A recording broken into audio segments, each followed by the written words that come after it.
Salut et bienvenue sur le podcast d'Expat Families. Aujourd'hui, on retrouve Gaëlle au micro, une maman belge installée depuis plus de 10 ans à Haïfa en Israël. Elle revient avec nous sur son installation en Israël, mais aussi son quotidien que d'être une maman célibataire à l'étranger. Je vous souhaite une excellente écoute et je vous laisse avec la suite. Bonjour Gaëlle. Bonjour Cindy. Merci de prendre un peu de temps pour venir témoigner sur le podcast. Avec plaisir. Alors, comme d'accoutumé maintenant, j'aimerais bien que tu te présentes, que tu nous dises un peu qui tu es, où est-ce que tu habites et de qui est composée ta famille, s'il te plaît. Alors, je me prénomme Gaëlle, je suis à l'origine de Belgique et j'habite maintenant en Israël. Je suis maman célibataire d'un petit garçon qui va avoir 5 ans. Alors donc du coup, avant que tu nous parles de ton immigration en Israël, est-ce que tu peux nous faire un petit background belge ? Bon, moi je suis née en Belgique, j'ai grandi toujours en Belgique et j'ai toujours aimé la Belgique. Je suis pas partie parce que j'aime pas ce pays. En fait, je suis née de père belge et de mère israélienne qui avait quitté Israël pour aller épouser mon père et vivre là-bas. Et j'ai toujours eu ça en moi. J'ai toujours aimé venir en Israël depuis que je suis bébé. J'ai toujours été extrêmement triste en revenant en Belgique. Le cafard, comme on a souvent quand on revient de vacances, mais c'était encore plus accentué. Et puis j'ai réalisé que c'était vraiment en moi, que j'aimais être ici, que je me sentais comme un petit poisson dans l'eau, même si, bon évidemment, la météo est meilleure qu'en Belgique, mais le reste, la vie est extrêmement difficile. Financièrement, c'est extrêmement difficile, la vie ici. Mais les gens sont tellement sympathiques et chaleureux. Et toute ma vie, j'ai voulu venir en Israël, mais c'était jamais le bon moment. Où j'étais trop jeune, où je travaillais. Enfin, il y a toujours quelque chose. Et à 35 ans, je me suis dit, pas de travail. C'était la crise de 2009. Pas de travail. Je ne suis pas propriétaire. Je ne suis pas mariée. J'ai personne. C'est maintenant ou jamais. Et en fait, j'ai eu le déclic simplement en venant au mois de juillet ou août pour un mariage dans ma famille ici. Et je me suis dit, bon, je vais me renseigner pour voir comment ça se passe. Donc, j'ai un peu forcé les bureaux parce qu'ils voulaient que je me renseigne en Belgique. J'ai dit, non, je suis ici. Je vais venir chez vous à Jérusalem et je me renseignais. Je n'aurais pas trop laissé le choix. Donc, ils m'ont ouvert les portes du bureau. J'étais me renseigner. Ça s'appelle l'Agence juive, le bureau qui s'occupe des personnes qui veulent venir vivre en Israël. Et ça s'appelle la loi du retour. En fait, toute personne juive qui habite à l'étranger a le droit de venir vivre ici. Il n'y a pas de conditions. Il n'y a pas besoin de visa ou quoi que ce soit. Ok, donc ta famille étant juive, c'est plus simple pour toi de venir t'immigrer là-bas. Oui, pour tous les juifs, c'est sans problème. Et ceux qui ne sont pas juifs, il faut un visa de travail ou un visa de ci. Ou s'ils sont l'époux d'une personne israélienne, ils peuvent venir avec un visa d'époux, etc. Mais pour les juifs, c'est beaucoup, beaucoup plus simple. Bon, il y a de la bureaucratie, évidemment, sinon ce ne serait pas drôle. Mais oui, voilà, donc je disais... oui, donc ça a toujours été en moi. Et puis en 2009, avec la crise économique qu'il y avait en Europe et un peu dans le monde, donc j'étais au mariage, j'ai pris des renseignements et pendant la conversation avec cette personne, ça s'est juste fait naturellement. J'ai pas décidé que j'allais le faire, ça s'est juste fait. C'est vraiment indescriptible. Même moi, je trouve pas les mots. Pendant qu'on discutait, je me suis inscrite à l'Ulpan. L'Ulpan, c'est ce que reçoit tout nouvel immigrant. C'est un programme de 5 mois d'études de l'hébreu intensif. Je me suis inscrite à ces cours et j'ai mis le processus en route au niveau administratif. Mais donc du coup, quand tu arrives en Israël, que tu sois juif ou non, il faut que tu fasses un stage de 5 mois intensif en hébreu, c'est ça ? Non, c'est pas du tout obligatoire. C'est offert par le pays à tout immigrant qui vient pour faciliter l'intégration. Venir dans un pays et pas parler la langue, c'est un peu bête. Si j'étais partie vivre en Espagne, j'aurais appris l'espagnol pour être intégrée dans le pays. Et ici, on a la chance d'avoir 5 mois de cours intensifs payés par le pays. Ah oui, donc autant le prendre. Ah oui, ça aide. Tu peux pas travailler, j'imagine, pendant cette période-là, vu que tu es en classe. Si, bien sûr, on est tout à fait légaux. Quand on arrive, on est légaux, on a notre passeport, notre carte d'identité. Enfin, moi, je suis encore un cas un peu à part parce que, étant née de mère israélienne, je suis arrivée avec mon passeport israélien. Je devais le faire avec mon passeport israélien.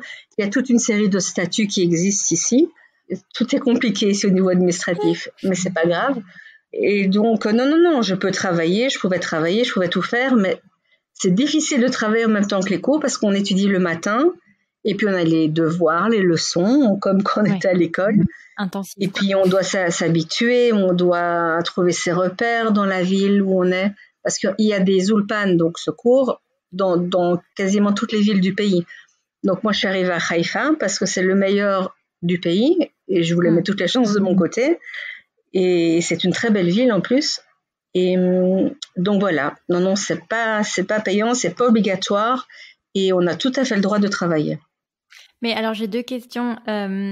Est-ce que tu peux t'en sortir en Israël si tu parles pas l'hébreu, ou c'est quand même très compliqué et ça te réduit largement le champ culturel? Oui, il y a beaucoup d'immigrants qui ne font pas l'effort, ou par leur âge parce qu'ils sont très âgés, ou des jeunes parce que beaucoup de Français ils aiment rester entre eux, donc j'appelle ça des petits des ghettos, ils restent entre eux, tous leurs amis sont francophones, etc.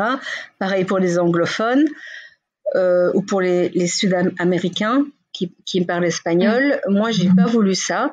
J'aurais pu travailler en anglais ou en français pour avoir la vie beaucoup plus facile, mais j'ai choisi le chemin de l'intégration totale et j'ai voulu parler hébreu pour être tout à fait intégrée, pour tout comprendre. Je venais d'un poste de directrice générale d'une société à Bruxelles. Ici, je me retrouvais vendeuse dans un magasin de jouets ou hôtesse dans des expositions, mais tout était en hébreu et c'était encore la meilleure école pour apprendre le langage de tous les jours. Et ça m'a fait bien évoluer dans la bonne direction au niveau de la compréhension, de la parole, et je regrette pas du tout ça. Mais est-ce qu'en 5 mois vraiment, parce que ça a l'air quand même très compliqué à apprendre l'hébreu from scratch, surtout quand t'es un adulte, t'arrives à 5 mois à vraiment comprendre et arriver à t'en sortir, je sais pas, et faire des courses? En 5 mois, moi je connaissais quelques mots comme tous les touristes, comme n'importe quel touriste qui va dans un pays, on connaît quelques mots toujours, même si c'est en Espagne, hola, que tal. Mais je connaissais quelques mots de base, mais j'étais pas du tout, malgré que j'avais une maman israélienne, elle nous a jamais parlé en hébreu, donc si on étudie bien, on fait bien ses devoirs et ses leçons, c'est vraiment un temps plein, ces études, et on peut s'en sortir avec un bon niveau déjà de compréhension. Je vais pas dire que la perfection, parce qu'on n'y arrive jamais. C'est compliqué parce que c'est déjà pas le même alphabet, donc c'est assez compliqué. Imaginez parler le chinois, le japonais, c'est un peu pareil. Il n'y a aucune racine avec le français, aucune racine latine, donc c'est compliqué, mais on peut tout à fait déjà bien s'en sortir après 5 mois intensifs. On peut aller faire ses courses et ce genre de choses. Ok. Donc tu arrives, tu fais ce stage, après tu te trouves des petits boulots, c'est ça? Oui, tout à fait. C'est cher en plus la vie sur place ou La vie est extrêmement chère. Ouais. Les prix, loyer, etc., nourriture, on va dire que c'est la même chose qu'en Belgique, en Europe, voire même un peu plus cher, mais les salaires sont de moitié. Ah oui. Pour vous donner une idée du niveau de vie ici. On est loin du luxe, on est très très loin du luxe. Bon, comme dans tous les pays, il y a des gens très très riches qui habitent dans leur villa, etc. Mais la majorité, non, c'est niveau de vie très très moyen. Mais la chance, c'est qu'on vit surtout dehors vu qu'il fait toujours beau. Donc c'est moins grave de pas habiter dans un appartement qui n'a pas le même standing que ce qu'on avait en Europe. Et il faut comprendre que quand on vient vivre ici, on ne doit pas s'attendre au même niveau de vie. On retombe beaucoup plus bas. Moi, comme je l'ai dit avant, j'étais directrice générale d'une société, je suis retombée au plus bas, vendeuse. C'est ce que je faisais quand j'étais étudiante. Mais ça m'était égal parce que j'étais là où je voulais, je faisais ce que je voulais et puis c'est moi qui l'ai choisi, on m'a pas poussé dans le dos, personne m'a forcé. Mais il faut pas s'attendre à un niveau de vie pareil à ce qu'on avait dans notre pays d'origine, ça c'est sûr. Ouais, mais j'imagine que tu as quand même essayé de trouver des boulots qui étaient à valeur égale, entre guillemets, de ce que tu avais à Bruxelles. Oui, mais pour ça, il aurait fallu que j'ai un très bon hébreu, que je puisse parler, écrire l'hébreu parfaitement. Et ça, je l'avais pas. Si j'avais été dans une boîte américaine ou française, j'aurais parlé que français-anglais. Et même avec les autres personnes sur place, j'aurais jamais appris l'hébreu. Donc, c'était un dilemme. C'est où trouver un meilleur travail, mieux payé, mais je parlais pas l'hébreu, ou bien c'était m'intégrer, parler l'hébreu et avoir des petits boulots, pas géniaux, mais qui me font vivre vraiment l'israélienne. Voilà. Ouais. À quoi ça ressemble alors la vie sur place? Parce que On entend malheureusement de la mauvaise pub, mais moi par contre je sais par exemple que Tel Aviv c'est une destination phare pour la communauté LGBT. Ah oui, il paraît que c'est la meilleure Gay Pride Ouais. du monde. Il y en a même eu à Jérusalem, qui est contestée par les religieux, mais il y en a une à Tel Aviv et une à Jérusalem. Je n'essaye pas de faire de la prêche pour le pays ou quoi que ce soit, mais vraiment pour voir les news un peu dans tous les pays, toutes les langues, parce que bon, j'aime ça. C'est tellement faux tout ce qu'on voit à la télé, le massacre, etc. Il y a un parti pris énorme par les journalistes. Moi, j'habite à Haïfa. C'est la ville la plus avec le plus de mixité. Il y a des Arabes chrétiens, des Arabes musulmans, il y a des Juifs, Ashkénazes, séfarades, il y a beaucoup de Russes, une grande émigration russe qui sont même pas juifs non plus. Ils parlent que russe. Il y a beaucoup de Druzes, parce qu'autour de Haïfa, il y a beaucoup de villages Druzes, et on vit tous ici à Haïfa, mais en totale harmonie. J'ai des amis de toute religion, de toute origine. Je suis pas la seule, hein. Et partout les restaurants, je vais souvent manger dans des restaurants arabes parce que c'est délicieux. Il n'y a aucune pression religieuse ou politique. Aucune. Après, probablement que certaines personnes ont leurs idées, mais ils les gardent pour eux dans leur sphère privée à la maison. Mais dans la rue, dans le commerce, dans la vie de tous les jours, on ne le ressent pas du tout. Même à l'université, l'université Technion, qui est réputée dans le monde entier, il y a des filles voilées, adorables, il y a des hommes, des femmes, musulmans, chrétiens, juifs, tout le monde étudie ensemble pour faire médecine, donc il y a le même accès aux études pour tout le monde, et non, je vais même dire, il est même facilité aux Arabes, parce que le gouvernement a décidé comme ça, donc tout le monde a accès aux mêmes études, voilà.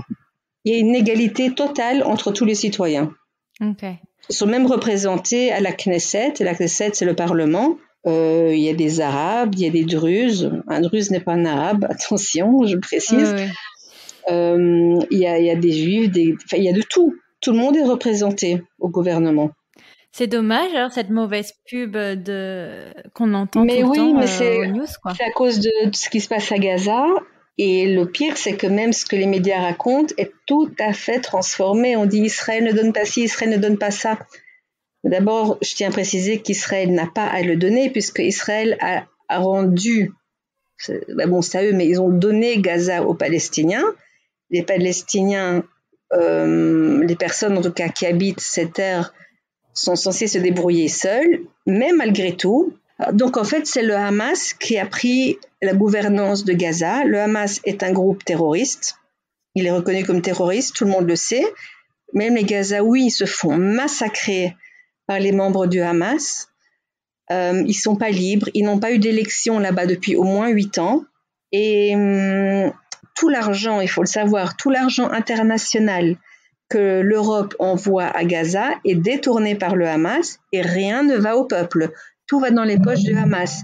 Il faut voir la villa que s'est fait construire Abbas. C'est un palace, ça pourrait être un hôtel de luxe.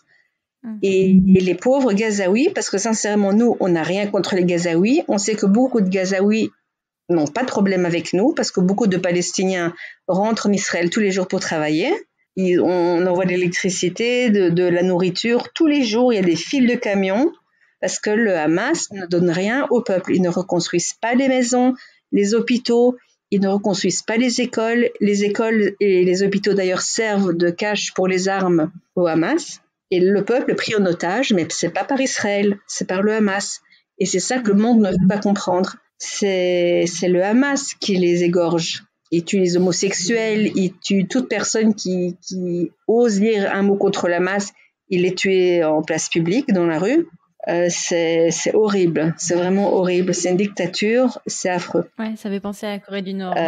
C'est dur. Ils ont une vie horrible, mais je tiens à préciser que c'est pas à cause d'Israël. C'est le Hamas qui leur fait subir ça. Est-ce que c'est pas plutôt la responsabilité des Nations Unies d'essayer d'intervenir dans ce genre de Mais situation? Les Nations Unies, je ne comprendrai jamais. L'ONU sont tous à soutenir le Hamas. Tout le monde sait que l'argent envoyé va au Hamas et pas au peuple. Tout le monde le sait, ça a été prouvé. Il y a plein de documentaires que je peux vous montrer. Des caches d'armes par l'ONU, d'ailleurs, ils sont au courant que c'est dans les écoles, dans les hôpitaux. C'est pour ça que souvent, quand Israël fait des frappes chirurgicales, Parfois ça tombe sur des hôpitaux ou des écoles. Je tiens à préciser que l'armée précise, il téléphone avant, il lance des flyers par des avions pour dire qu'à telle heure, tel endroit va être bombardé. Je ne comprends pas pourquoi la Belgique, l'Europe, tout le monde continue à envoyer de l'argent aux Palestiniens. Et je dis aux Palestiniens parce que c'est ce qu'eux ils disent, c'est ce qu'eux ils croient. L'argent ne va pas aux Palestiniens. L'argent va directement dans les mains du Hamas et de leurs copains en Cisjordanie. Mais ça va pas à la population du tout. Ça va pour creuser des tunnels, pour construire des armes. Comment vous croyez qu'ils peuvent construire des armes autant perfectionnées, des bombes aussi perfectionnées qu'on a reçues sur la tête il y a quelques mois? Ouais. De quel argent ça peut venir? C'est pas de l'argent qui est envoyé par les Nations Unies et certains pays arabes, pas tous. Certains pays arabes comme l'Iran. Ouais. Tout l'argent va dans le ciment qui rentre dans le pays, envoyé par Israël pour construire les maisons et détourné pour construire des tunnels. À haute technologie, ils ont même installé le Wi-Fi dans les tunnels, c'est pas une blague. J'en rigole, mais c'est pas une blague. Mais je sais, enfin, c'est tellement politisé ce truc que je sais même pas, je saurais même pas quoi te répondre à ça en fait. Personne comprend. Oui, Personne comprend ni de notre côté en Israël, ni les Palestiniens. L'argent, il est là-bas, mais pas dans les bonnes mains. Et tout le monde le sait, et on continue quand même à leur envoyer de l'argent. Ouais. Je sais pas quoi répondre parce que je ne comprends pas moi-même. Non, mais en tout cas, c'est intéressant d'avoir un point de vue sur place parce que nous, on voit vraiment ce que les médias véhiculent et après, c'est à toi de te faire ton opinion et l'opinion peut être altérée en fonction de ce que tu vois. Moi, ce qui m'inquiète, c'est qu'on est quand même en 2021 et qu'on voit toujours des pays comme ça ou des parties du monde qui vivent comme au Moyen-Âge, quoi. Est-ce que donc, du coup, vous vivez avec tout... avec comment ça s'appelle, avec toutes les traditions juives. Est-ce que donc du coup le samedi les choses sont au ralenti parce que c'est Shabbat par exemple? Tout est fermé. Samedi tout est fermé, mais bon, tout ce qui est village arabe, etc., eux ils sont ouverts, ils travaillent. Moi j'habite à Haïfa, il y a beaucoup d'arabes, donc il y a toujours des bons restos où on peut aller. Il n'y a pas de bus, ça c'est embêtant parce que quand on n'a pas de voiture comme moi, c'est un peu plus embêtant. Ils roulent que le matin ou un peu plus tard l'après-midi. Mais non, c'est un pays libre de culte total. Il y a même l'église de Scientologie qui est implantée, parce que selon les lois du pays, on ne peut pas interdire à une personne de pratiquer sa religion, parce qu'on considère ça comme une religion. Donc vous allez à Tel Aviv, vous allez trouver une église de Scientologie. Parfois vous voyez des gens danser au bord de la plage en priant Krishna et en jetant des fleurs partout. On voit des femmes musulmanes aller se baigner, des femmes juives couvertes aller se baigner. Liberté de culte totale. Je vois parfois des sœurs ou des prêtres en toile de jute aussi dans le bus. Non, c'est un pays totalement libre pour ça. Chacun fait ce qu'il veut. Ok. Mais c'est juste que les rudimentaires, le métro ou le bus, ce genre de choses ne va pas fonctionner parce que c'est à base d'électricité, c'est ça? Oui, ça c'est embêtant. Et la plupart, en fait, même des juifs, enfin, à part des religieux, eux, ils veulent pas. Mais on aimerait bien avoir des bus, ce serait plus pratique. Il n'y a pas de train, il n'y a pas de bus, donc ce qu'on n'est pas véhiculé, c'est embêtant. Donc oui, il y a ça. Il y a le fait que tout est fermé le samedi. Il faut des dérogations pour pouvoir ouvrir le samedi. Comme il y a des magasins 24 heures sur 24, 7 jours sur 7, ils ont dû avoir des dérogations. Il y en a plein à Tel Aviv notamment pour être ouverts. Mais sinon, les cinémas, les choses comme ça sont ouverts. Ok, et je pensais par exemple, si vous avez des immeubles un peu longs, par exemple, est-ce qu'ils coupent les ascenseurs? Non, les ascenseurs ne sont pas coupés, mais il existe ce qui s'appelle l'ascenseur de Shabbat. Ah oui, donc tu peux pas presser le bouton et il est automatisé ou un truc comme ça, non? Voilà, exactement. Tu peux ouvrir la porte avec tes mains, tu rentres dedans, mais tu n'as pas le droit d'appuyer sur le bouton. Donc, imaginons que tu habites au 8e étage, l'ascenseur, il va s'arrêter à chaque étage en montant et à chaque étage en descendant, comme ça pendant 24 heures. C'est pas bête, c'est bien pensé. Et on avait une petite aparté sur la vie sur place. Alors j'imagine que donc tu arrives, tu fais ton stage, tu t'imprègnes de la culture locale. j'imagine que donc tu rencontres quelqu'un, tu tombes enceinte de cette personne. Est-ce que à l'annonce de cette grossesse, ça a remis en cause ta vie sur place, ou est-ce que tu t'es dit mince, je me vois pas élever cet enfant seul ici, est-ce que je vais retourner en Belgique? Ah non, pas une seconde. Ok. Pas une seule seconde, j'ai pensé à retourner vivre en Europe, en Belgique, surtout en ce moment tout ce qui se passe. Encore plus qu'on est juif, mais pour tout le monde, c'est un peu insupportable tout ce qui se passe en Europe. Non, pas un instant, surtout qu'Israël, c'est le pays de l'enfant roi. Tout est pensé pour eux. Tout. Ici, la vie prévaut et les enfants, c'est la vie. Et on va pas dire qu'on les vénère, on n'est pas non plus des fanatiques, mais on adore les enfants, on adore la vie. Et ici, la vie pour les enfants, c'est génial. Parce qu'ils peuvent prendre leur vélo, ils peuvent aller à gauche, à droite. Bon, depuis, on va dire 10-15 ans, c'est plus comme avant. Avant, tu pouvais laisser ton enfant partir même à vélo seul, il n'y avait aucun souci. Maintenant, ça devient un peu comme en Europe, mais non, pas un instant. Bon, j'ai paniqué parce que j'allais élever un enfant toute seule parce que le père ne voulait absolument pas en entendre parler. Ouais. Mais j'avais pensé peut-être venir accoucher en Belgique parce que ce serait plus pratique, mais finalement non, parce que j'aurais dû être là 4 mois, parce qu'à partir de 7 mois, on peut plus voler, prendre un avion normalement. Puis après, il faut le temps que le bébé, voilà, je vais pas le prendre dans l'avion en 3 jours. Donc non, tout s'est fait ici, ça s'est très bien fait, j'étais bien entourée, j'ai trouvé les bonnes personnes pour m'aider. Et il y a beaucoup d'aide. Oui, alors attends, alors avant qu'on arrive à cette partie-là, alors du coup, comme tu es notre première en Israël, comment ça se passe, un suivi de grossesse et un accouchement là-bas? Ben, comme partout. Bon, moi, j'avais une grossesse, on va dire, à risque, parce que j'étais déjà plus âgée, j'avais 40 ans. Donc, j'étais jugée comme à risque. Donc, j'avais droit à faire des ultrasons beaucoup plus sophistiqués que l'ultrason normal qu'on fait quand on fait des grossesses tous les 3 mois. Mais ça se passe exactement comme en Europe, des rendez-vous chez le gynéco, aller voir, faire des ultrasons, voir si bébé va bien, on mesure le cou, la tête. Moi, je le voyais en 3 dimensions, c'est encore plus rigolo. On m'a vivement conseillé de faire une amniosynthèse. Moi, évidemment, j'avais pas envie parce que je suis une grosse trouillarde, tout simplement. Finalement, je me suis dit, je vais quand même le faire parce que j'ai rien contre un enfant qui serait légèrement handicapé ou quoi. Mais comme m'avait dit mon médecin, à ton âge, te retrouver seule avec un enfant lourdement handicapé, c'est pas une vie. Donc, je me suis dit, bon, ça c'est encore un autre débat, hein, mais bon, j'ai dit, bon, allez, je vais le faire. J'ai pris mon courage à deux mains, j'ai été le faire. Je suis très heureuse parce que tout s'est bien passé. Parce qu'il y a aussi un risque de perdre le bébé quand on fait ça. Donc, tout s'est bien passé. C'était surtout ça la crainte, en fait. Donc voilà, ça se passe exactement comme en Europe. La médecine en Israël, c'est le top du top. Oui, c'est ça. C'est surtout ça. C'est réputé dans le monde entier. La médecine en Israël est très, très, très avancée. Donc, au niveau du suivi, on est extrêmement bien suivi, prise de sang, etc. On prend des vitamines, comme partout.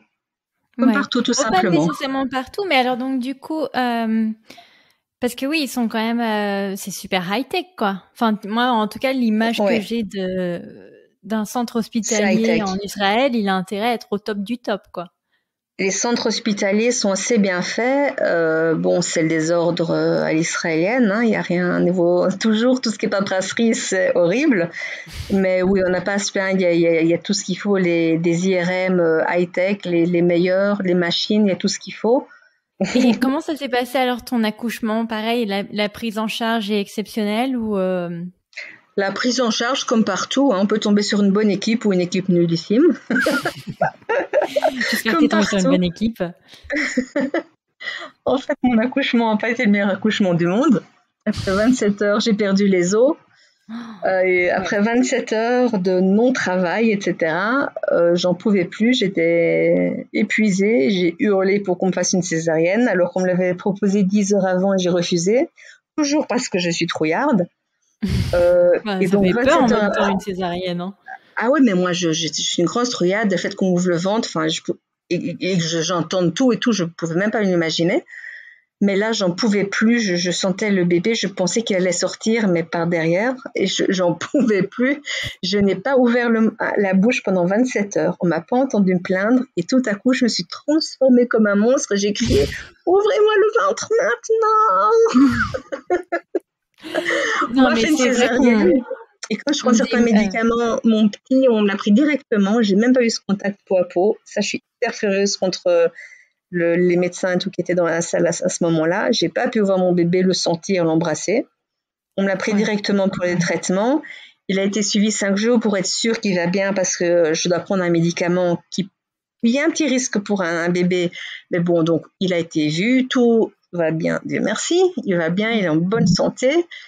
Et après, j'ai pas eu de bol, c'est tout. J'ai eu une infection de ma cicatrice. J'ai dû retourner en urgence le lendemain de ma sortie. J'étais 1 semaine avec des antibiotiques jour et nuit. Comme je suis juive, j'ai fait circoncire mon fils à 8 jours, donc je suis juste sortie 4 heures de l'hôpital, le temps de faire ça, d'aller à la synagogue, etc. J'avais tout organisé de mon lit d'hôpital, la nourriture, traiteur. Attends, du coup, ça me fait penser à un truc. Tu vois, c'est quand même rigolo que vous attendiez 8 jours ici, comme le veut la religion, parce qu'aux États-Unis, donc c'est monnaie courante de faire circoncire son enfant. Pour des raisons d'hygiène. Ouais, ils le font sous 48 heures. Tu vois, ils attendent pas 1 semaine. Mais ça, c'est pas les juifs, impossible. Donc oui, parce qu'il faut attendre je sais plus, tu donnes le nom. Tous les noms religieux comme moi, on le fait tous à 8 jours parce que ça se fait à 8 jours. Ok. Sauf si l'enfant a une jaunisse ou s'il est malade. Alors là, ça peut se faire plus tard, évidemment. C'est la santé avant tout. La vie, la santé, chez nous, ça passe avant tout. Donc, ça se fait à 8 jours, sauf si l'enfant doit être sous les lumières à cause d'une jaunisse ou qu'il a quelque chose, une maladie. Alors, ça se fait plus tard, sans aucun problème. Sinon, c'est à 8 jours. Mais c'est vrai qu'il y a beaucoup de personnes, les musulmans le font, eux, à 9 ans ou 8 ans. Pardon si je me trompe, si des personnes m'écoutent, parce qu'ils ont leurs propres raisons par rapport à Mahomet, si je me trompe. Beaucoup d'Africains aussi le font. C'est une coutume chez eux, c'est pas religieux, c'est une coutume, ils le font. Et beaucoup de ni juifs, ni musulmans, ni africains le font pour des raisons purement sanitaires, en fait. Ça évite à des hommes beaucoup d'infections, de maladies, quand il n'y a plus le prépuce. Oui. Voilà. Mais qu'est-ce que je voulais... Et puis aussi, à 8 jours, c'est là où il y a aussi une cérémonie où tu donnes le nom hébreu de ton enfant, c'est ça? Voilà, c'est à la circoncision, donc à la Brit Mila, ça s'appelle. On donne officiellement le nom de l'enfant. On le dit au rabbin qui, lors de la circoncision, va le nommer lors d'une prière et il est officiellement nommé. Voilà. Ouais. Et pour avoir participé à cette cérémonie, faut avoir le cœur quand même bien accroché. Mais moi, ça m'a jamais fait peur. En fait, je suis assez bizarre quand ça m'arrivait en Belgique. Ouais, t'es une peureuse, toi, en plus, tu dis... mais oui, quand il s'agit de moi, je suis une grosse peureuse. Mais d'un autre côté, je suis aussi une paramédic, donc c'est assez bizarre. À la Croix-Rouge, je suis de la Croix-Rouge à la base. Mais non, quand j'allais voir les circoncisions, bon, je regardais pas le petit zizi du bébé, mais je regardais comment le moël, ça s'appelle un moël, le monsieur qui s'occupe de ça. Oui, ça s'étudie, hein, c'est pas n'importe qui peut le faire. Attention, ils sont formés. Et en général, ils sont formés par des moëls qui eux-mêmes sont médecins. Le moël qui s'occupait de mon fils, il est chirurgien médecin. C'est extrêmement, mais 0,01%, enfin je le sors comme ça ce chiffre, hein, qui est une inflammation, une infection ou quoi. Ça peut venir que si les parents s'occupent mal de désinfecter le petit zizi après, pendant quelques jours, parce que ça cicatrise extrêmement vite un petit bébé. Non, et puis c'est vrai qu'une semaine versus 2 jours de vie, c'est quand même...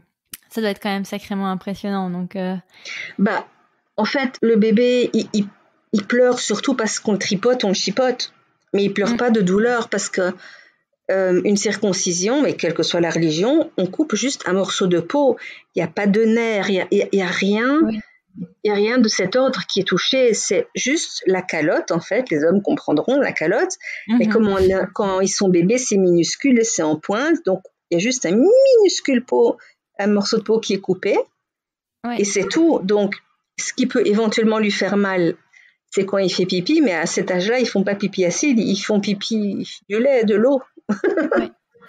Donc, la seule chose qui peut faire mal, c'est éventuellement quand on change de bandage. Moi, j'ai eu la chance dans mon malheur de ne pas devoir le faire puisque j'étais hospitalisée. Donc, c'est les amis qui s'occupaient de mon fils qui l'ont fait. Et à la Brit Mila, donc à la circoncision, ils pleurent surtout, oui, quand on le coupe parce qu'on tripote et ils n'aiment pas ça, les bébés. Mais en soi, c'est juste un morceau de peau. Donc, certaines personnes l'ont comparé à une excision. Mais ça n'a absolument rien à voir. Je suis choquée d'entendre ça. Je crois que n'importe quelle personne juive, musulmane ou africaine qui entend ça, c'est de la folie. Ça n'a rien à voir avec une excision. Alors, je sais que nous, donc mon mari étant américain et moi étant française, on s'est beaucoup posé la question parce que mon mari étant américain, lui, il est et comme on a un petit garçon, on s'est dit est-ce qu'on coupe ou pas. On a pris le parti de ne pas le faire parce que et mon mari a parce que j'entends beaucoup oui vaut mieux avoir le même que ce soit pour le papa comme pour l'enfant. Le même. Tu vois qu'il n'y ait pas de différence, que l'enfant n'a pas à dire pourquoi toi ton zizi il a l'air déjà je trouve ça un peu bizarre parce que pourquoi l'enfant il irait voir le zizi de son père, ça je sais pas, mais en tout cas moi c'est ce que j'ai vu sur internet, qu'apparemment ce serait bien que l'enfant ait le même sexe que son père. Et donc j'ai demandé à mon mari, il m'a dit écoute moi j'aurais aimé qu'on me laisse le choix. Parce que voilà, on n'est pas de religion quelconque, donc vraiment ça a été pour des raisons entre guillemets sanitaires, hygiéniques, qu'on le fait faire, que c'est monnaie courante de le faire aux États-Unis, c'est pas du tout pour une raison religieuse. Et on est parti du principe que si ça avait été une fille, on se serait pas posé la question, donc on sait pas pourquoi on se pose la question pour un garçon. Mais en tout cas, nous on s'est simplement dit, écoute, si un jour il souhaite, bon, ce sera peut-être plus douloureux, mais s'il souhaite le faire, tu vois, on n'a pas voulu prendre le parti de choisir pour lui en fait. Donc c'est simplement pour ça qu'on a préféré ne pas le faire. Mais après bon, chacun est libre de ses choix. Hein. Voilà, toutes ces opinions sont. Après, et les gens qui critiquent ça, c'est eux qui sont un peu. Ouais, moi je pense qu'il n'y a pas de critique, c'est vraiment un choix parental ou religieux ou mais personne n'a à juger. Chacun fait ce qu'il veut, tant qu'on fait de mal à personne. Je vois pas où est le problème. Ah oui, et puis c'est surtout qui va aller checker. Et non, et je sais aussi qu'on s'est posé la question si s'il est avec des Américains ou des Américaines qui se permettent de porter un jugement sur son extra de peau, on se dit dans ces cas-là, cette personne ne sera pas faite pour toi. C'est sûr. Mais bon, écoute, c'est un peu d'ouverture d'esprit. Et puis si lui par amour il voudra le faire, il le fera et puis c'est tout. Hein. Exactement. C'est un peu plus mal et ça met un peu plus de jours à guérir que chez un bébé, mais c'est pas non plus horrible. Mais bon, évidemment, pour un homme, penser qu'on va toucher à ça, je peux comprendre que ça soit délicat, mais. Oh là là, mais ça c'est un tout autre sujet quand t'as des enfants après que tu parles d'une vasectomie. Alors là, je te jure, on les perd tous. Enfin bref. Alors. On s'éloigne. On s'éloigne du sujet. Quand tu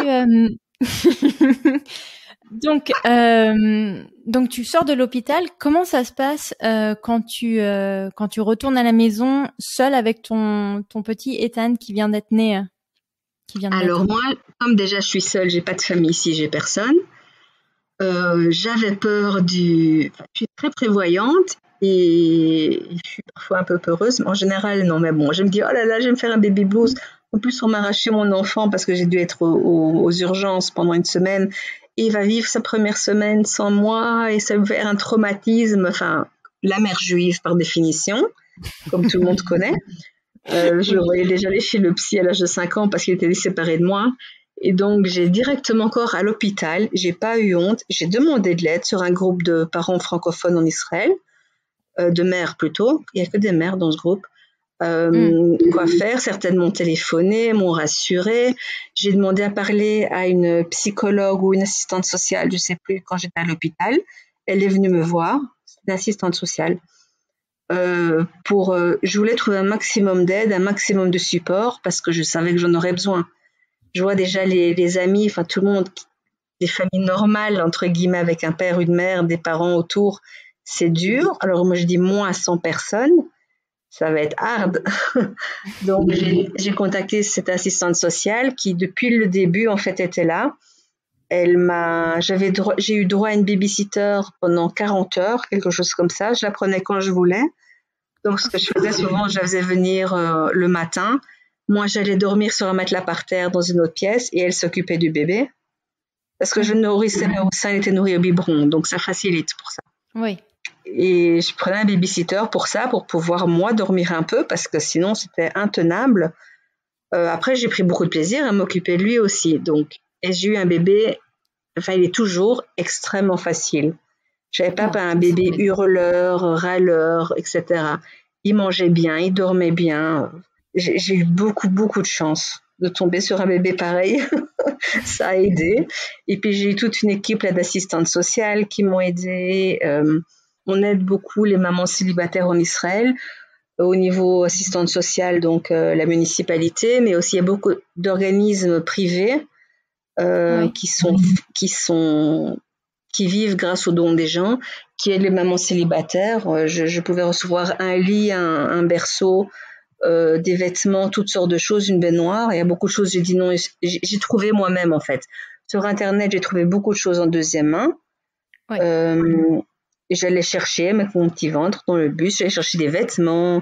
Ici, on fonctionne beaucoup en deuxième main en Israël à cause justement de la difficulté financière. Et surtout que ça ne sert pas longtemps, donc autant faire profiter les autres. Des gens qui donnent ou qui vendent pas cher. Donc, j'ai beaucoup fonctionné là-dessus. J'ai trouvé à gauche, à droite, un lit, la baignoire en parfait état, gratuitement. Donc, quand j'ai trouvé cette association pour aider les mamans célibataires, il y a beaucoup de choses. J'ai dit, ne me donnez pas une autre maman qui en aura besoin, je l'ai déjà. On m'avait fourni des couches pendant combien de temps? Pendant 1 an, je pense. J'ai eu droit à des couches gratuites, des lingettes gratuites. Oui, ça a beaucoup aidé. Et les personnes qui venaient t'aider à la maison, tu devais les payer ou c'était offert par l'association aussi? Non, ces 40 heures, elles étaient offertes. Wow. Okay. Après, quand j'ai plus droit, j'ai pris quelques fois, mais pas beaucoup parce que ça faisait cher. Des babysitters pour les mêmes raisons. J'ai besoin impérieux de dormir. Tu m'étonnes. Mais bon, j'ai entraîné mon fils pour qu'il fasse ses nuits à l'âge de 6 mois. Et à partir de 6 mois, j'avais des nuits plus ou moins correctes. Mais ouais, je sortais pas beaucoup de la maison, on va dire. Tu m'étonnes. Non, mais en tout cas, c'est quand même bien d'avoir quelqu'un à la maison au moins pour le laisser que ce soit. Oui, j'allais dormir 2 heures, j'étais heureuse. J'avais mis un petit matelas par terre. Il me fallait 30 secondes pour m'endormir. Tu m'étonnes. Et puis, je me réveillais si j'entendais pleurer ou quoi, ce qui est normal. Hein. Les nouvelles mamans, on entend tout, on est des radars, non? Ah oui. Mais je sais même pas si c'est un son ou si c'est une connexion, parce que, alors, pour te donner un truc, je fais une aparté rapide.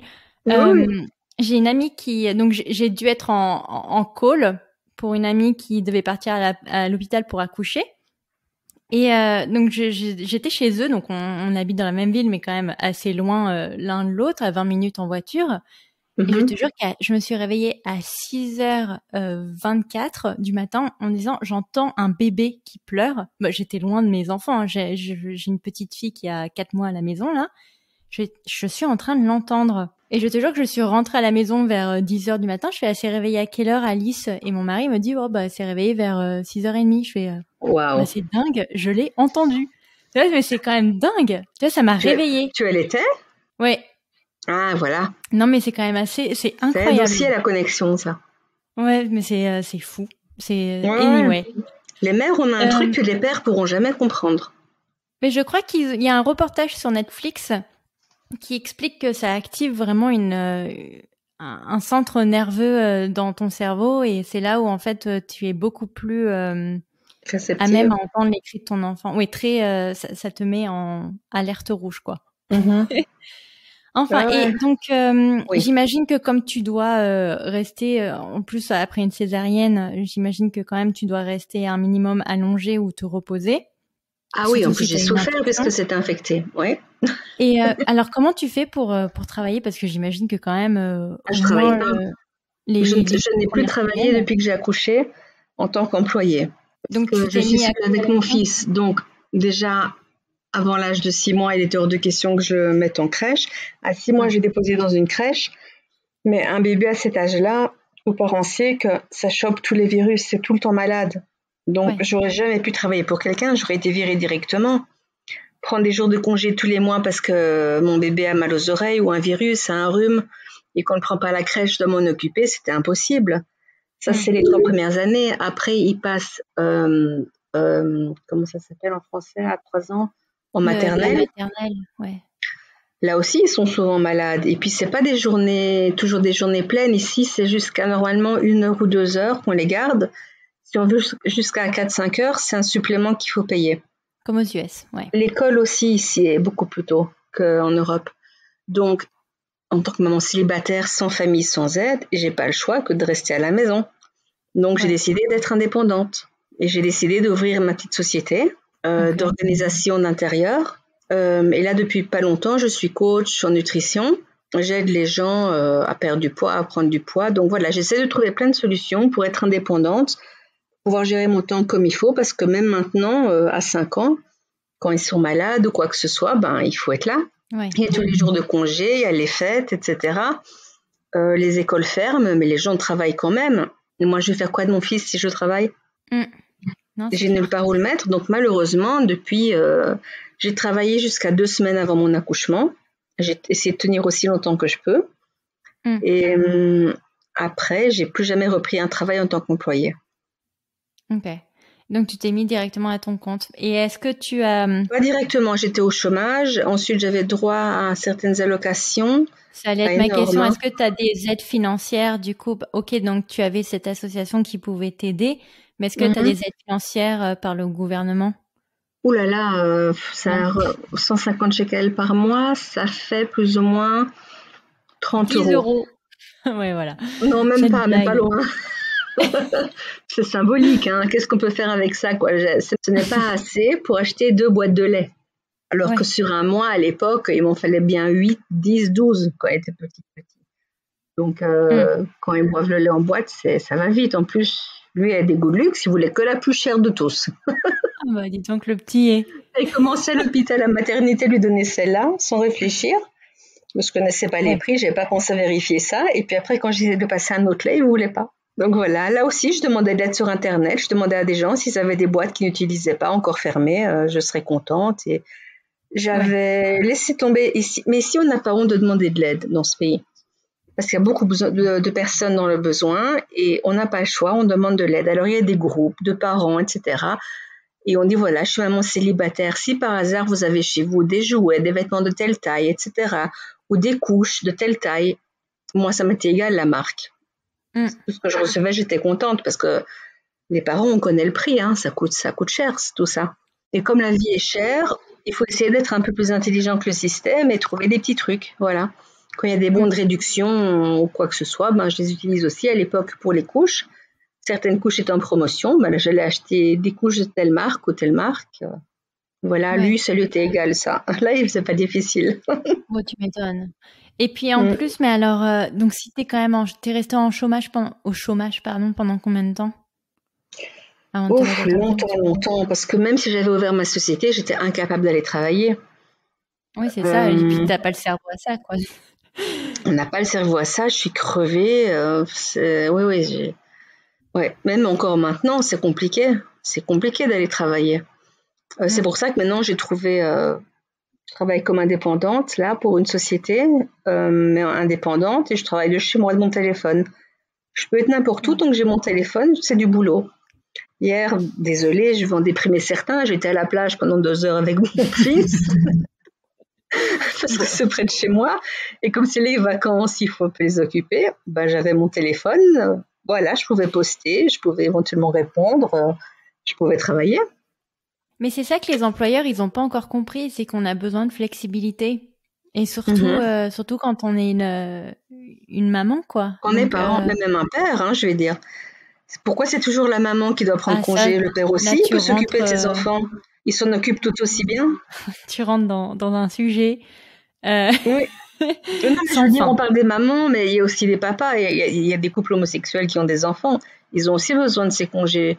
Il y a des couples où la mère, on va dire, elle est indépendante, elle est obligée de finir avec un client ce qu'elle est en train de faire et elle peut pas lâcher. Donc c'est le père qui doit prendre congé. Oui. Donc c'est compliqué. Mais en fait, tout ça. tu le vois avec Covid et j'en suis le parfait exemple où il y a un des parents qui a dû dropper sa carrière, nécessairement le mari gagnant mieux sa vie, bah, c'est la Ouais. nana. Et combien d'articles j'ai vus où les femmes, mères, surtout bah, les mamans d'enfants à bas âge, ont Mhm. dû arrêter leur carrière pour s'occuper de leurs enfants, quoi. Il y a beaucoup de femmes qui malheureusement ont été battues pendant ces périodes parce que les hommes Oui, craquaient. aussi, bien sûr. Et d'ailleurs, pendant le Covid, j'ai organisé une collecte de vêtements pour les femmes qui ont dû fuir leur chez elles et qui se sont retrouvées dans un refuge sans rien. Les refuges étaient un peu débordés. Bon, il n'y en a pas tellement ici parce que ça n'arrive pas beaucoup, mais il y en a. Et je me souviens avec un organisme dont je suis membre, j'ai décidé de lancer cette action. On avait récolté des vêtements et quelques jouets pour des enfants, parce que souvent ils arrivent avec leurs enfants pour qu'ils aient des vêtements. Parce que beaucoup de couples ont explosé pendant cette période aussi. Ouais, bah, quand ils ont réouvert en Chine et le nombre de divorces, de couples qui ont failli pour divorcer, c'est impressionnant. Mais tu fais Ouais, très ça, bien j'ai de le pas dire eu. aussi, les femmes qui se font battre par leur conjoint en Ah, mais il y en a plein. plein qui pètent les plombs. Ils pètent les plombs et sur qui ils se vengent, qui est dans le même appartement qu'eux, ben, leur femme Ouais, ou les non, enfants. c'est affligeant et inquiétant. C'est affligeant et inquiétant et D'un autre ouais. côté, je comprends que certaines personnes sont faibles et craquent, mais de là à frapper, je comprends Ouais. qu'on tombe en dépression, qu'on ait besoin d'aide, mais pourquoi frapper? Non, c'est clair. Mais bon, bref, c'est encore un autre sujet aussi. C'est un autre débat, malheureusement. Je Mais t'avais bon. dit que je parle beaucoup. Non, Ouais. mais t'avais pas des amis ou de la famille de Belgique qui pouvaient venir te voir et te soulager au moins, que ce soit une semaine de vacances, entre Non, guillemets? parce que même en Belgique, j'ai pas vraiment de la famille. Ouais. J'estime que j'ai pas vraiment de famille. Et des amis, non. J'avais une personne qui était venue, mais au final, elle m'a fait plus de boulot qu'autre chose. Elle m'a pas du tout Ouais. aidée. Et Ça, en puis, général, elle a dû partir en urgence 2 jours après la naissance de mon fils, donc ça n'a pas du tout aidé. ouais, bon. Ouais. Mais non, j'avais personne à qui demander de l'aide, venir m'aider, ni ici, ni de l'étranger. Et puis aussi, il faut que les personnes travaillent aussi. Elles peuvent pas Oui, non, prendre des c'est clair. congés comme ça. Donc c'est compliqué. Ouais, non, Tout c'est est clair. compliqué. Et alors, est-ce que tu aurais des conseils à offrir à des mamans qui, comme toi, sont des mamans célibataires à l'étranger? Ah, mais il faut pas désespérer, il faut pas pleurer. Il faut prendre son courage à 2 mains. Il faut oser demander de l'aide. Il faut chercher sur Facebook. On a cet outil Facebook maintenant qui est juste incroyable. Vous cherchez sur Facebook Facebook. Market?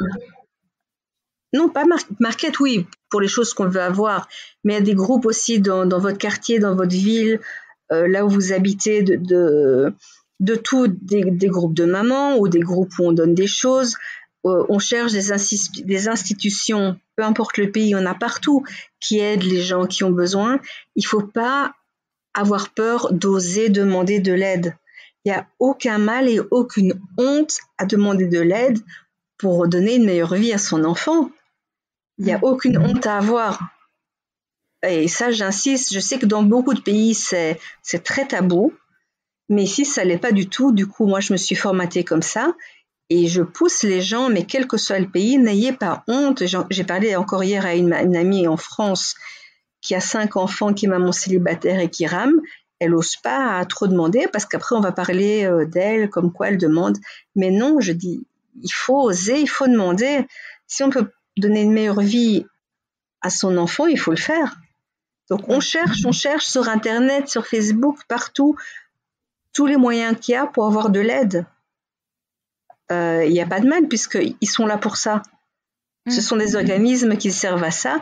Les gens qui donnent, ils donnent. Donc, que ce soit toi ou à la voisine, autant que ce soit à toi, puisque tu en as besoin. C'est pas comme si une personne qui n'a besoin de rien, qui a tout, va prendre pour prendre.